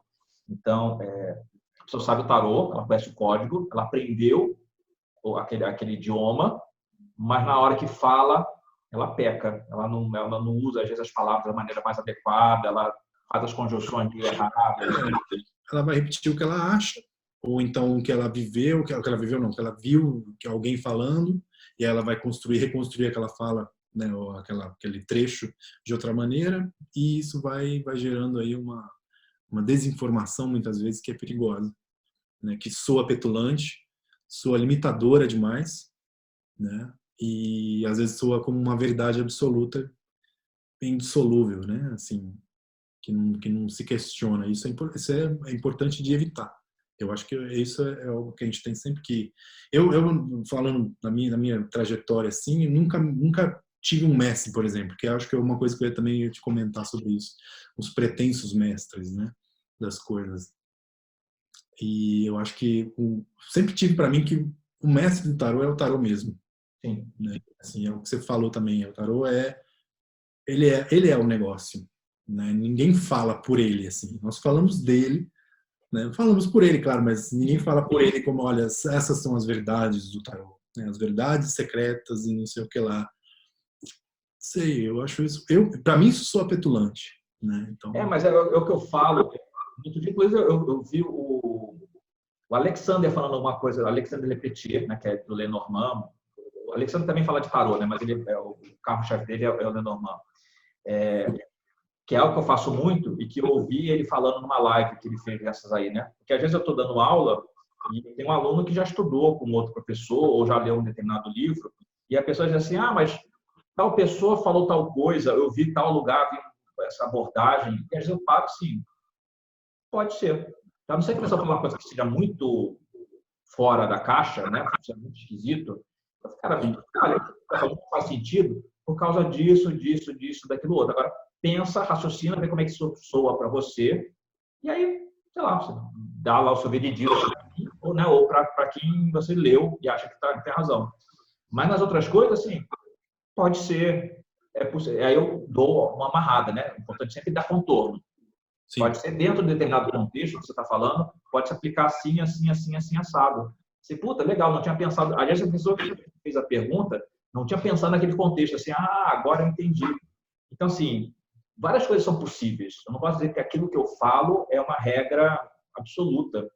Até porque às vezes tem coisas que eu não cobri, né? Então, da mesma maneira que algumas pessoas falam assim, nossa, você fala de um tarô de uma maneira tão desconstruída, né? Você mas ainda assim tem coisa que assim, eu não tinha pensado nessa abordagem, eu não tinha pensado nessa posição, não tinha. Eu acho que isso eu acho imprescindível de ter essa usar a palavra maleabilidade, mas é justamente essa vamos colocar assim, a sabedoria de você saber colocar as coisas, né? Sabedoria de usar bem as palavras e saber como que as cartas se flexionam, né? Usando aquele termo que eu usei. Eu tenho meio receio mesmo de quem taxa as coisas. A não ser o que tem que ser taxado. Por exemplo, o que é o tarô? O tarô é um instrumento, é um oráculo de 78 cartas, tem uma estrutura ali, então isso ninguém muda. Vai mudar de um oráculo para outro, quando a pessoa vai lá e redesenha, qualquer coisa assim, aí muda, né, as cartas e tal, mas isso se ensina e pronto, você tem aquelas informações que são básicas e imutáveis, né, até certa hora. Mas são, por enquanto, continuam sendo 78 cartas e por aí vai, acho que por um Não, bom mas tempo. são lógicas, né? Então, por exemplo, eu lembro de uma situação específica que alguém falou que o pendurado era uma carta de prosperidade. Eu falei assim, Prosperidade? não sei de onde. Não, porque inclusive você vê que tem umas moedas que estão caindo do bolso dele. Eu falei, não, ele está perdendo as moedas, não está semeando moeda, né? Essa moeda está caindo do tipo mágico, né? Que abre a boca, as moedas estão. Assim, você tem toda uma coisa clássica, eu ia falar que assim, o pendurado é uma situação de impotência, né? Você está Sim. amarrado, né? No outro dia eu estava dando aula para uma pessoa que falou assim, mas ele está preso só por um pé e ele podia soltar o pé. Cara, mas em outras cartas ele está com a mão para as costas e a gente entende que ele está com as mãos amarradas nas costas. Então ele não está com a mão livre para poder soltar o pé, né? É. Então tem Mesmo construção. assim, é uma interpretação que tudo bem. Em alguns baralhos você até vai ver, né? A gente até vê o carinha com as mãos livres e o pé só amarrado. E é uma questão, tipo, realmente, por que ele não solta? Enfim, porque Né? não é o momento. Assim, você não pode dizer que é uma carta, não, é uma carta super boa para dinheiro, que não é, E não, realmente não. Se o né? cara Você se está apaga, o cara tá com desprovisto as de mãos. recursos, né? Você está ali, está na lona. Então, assim, é a carta que diz a pessoa que está doente, é a pessoa que está, né? Estamos todos de pendurado aqui, porque a gente está preso em casa, então a gente não pode sair por causa da quarentena. Pendurado. Tem um monte de gente que não está conseguindo trabalhar por causa da quarentena. Pendurado. Sim. Então, o pendurado está sempre nesse lugar, né? Assim, puta, estou super feliz que eu tinha a carta do pendurado, então vai aparecer um dinheiro porque cai dinheiro do bolso. Isso é um outro código que a pessoa criou, e no código da cabeça dela vai funcionar, mas eu não posso propagar isso, porque isso aí eu estou criando uma outra vertente que não tem nada a ver com o tarô original. Não está baseado, né, na simbologia, que é a grande coisa. E isso hoje é fácil de se fazer, porque é só pegar, entrar no Google, dar o senhor Google aí, nos baralhos antigos, tipo, tarôs mais antigos do mundo. E você vê as imagens como elas eram, como elas foram desenhadas lá atrás, hoje elas estão muito vivas, Sim. em edições maravilhosas para quem quiser adquirir também. E faz esses paralelos. Acho que isso é importante, né? De ver como que eram e que elas se mantêm. Então, elas falam, né? De alguma maneira elas falam. E aí tem que saber ler, tem que saber ouvir. Sim. Né? Acho que isso é importante. Acho que foi legal, né? Caramba! Temos aqui quase 1h30 de conversa. Só que dá uma editada, né? Basicona lá. Mas você queria fazer aqui... Você abrir lá a porta para receber meus docinhos. Fora isso... E essa aqui também agora, né? Não, tudo faz parte da conversa. Tudo é para gravar. Então tá, você que vê, você que manda na edição. Não. A gente tinha pensado também de fazer algo partindo dessa ideia de quem parte de algo, né, de um ponto para outro, né? Não sei se você quer fazer também aquele jogo, em vez de fazer agora com os maiores, a gente faz com as cortes. Não sei se cabe aqui, se você quer fazer mais alguma coisa em relação a servir, né, para que serve. Acho que a gente pode deixar isso para uma. Agora que você já pegou a manha, né? Você estava lá, tipo assim, nunca fiz um zoom da vida, agora já fiz o zoom. Agora já tá tranquilo, já. Já vai começar a chamar os amigos, vamos fazer zoom agora. Vou fazer a assinatura aqui no Zoom. Não, mas então a gente faz isso para depois. A gente tinha pensado mesmo, né, em fazer algo. A gente pega um tema e aí trabalha em cima da figura da corte, que é uma coisa bem legal também. Né? Eu acho que defendo a história da figura da corte, que é muito mal explorado pela cartomancia desde sempre. Né? Então ainda tem aquela coisa viciada do comerciante, a mal amada, o safado. Fazendeiro moreno está chegando, vai entrar pela porta tal. Pois é, então é bem rico isso. A gente pode tirar uma gravação dessa só para poder falar de corte, como é que a gente trabalha com a corte, quais são todas as possibilidades. Isso bem bacana. Bacana. Beleza? Mas é bacana mesmo. Bem, bem bom. E dá pano para manga, né? A gente ficar pensando nessas cartas que a gente tirou. Então, E... Aliás, a gente vai ter esse vídeo no YouTube, que é mais fácil, mas vai ter link no Facebook também, então na minha página, na sua, isso, tá? E qualquer um que queira comentar, deixa lá um comentário que a gente depois vai e comenta em cima. Então a gente pode propagar essa conversa aqui nas redes sociais, bem tranquilo, né? Eu sou sempre atencioso com relação a esses retornos. A gente pode também fazer as mais curtas, né? De 1 hora pelo Instagram também, depois a gente pode pensar nisso. Sim, onde o pessoal participa na hora, né? O pessoal participa simultâneo. Faz uma interativa, que eu acho que pode ser bacana também. Então, ótimo. Beleza? Léo? Obrigado. Valeu. Para quem acompanhou. Valeu também. Obrigadão. Tamo então, junto. Quem não segue ainda o Leonardo lá no Café Tarô, faça isso. Quem não me segue no Zéfiros Tarô, também aproveite essa oportunidade. E a gente está aí. Tá legal? Até a próxima. Mas...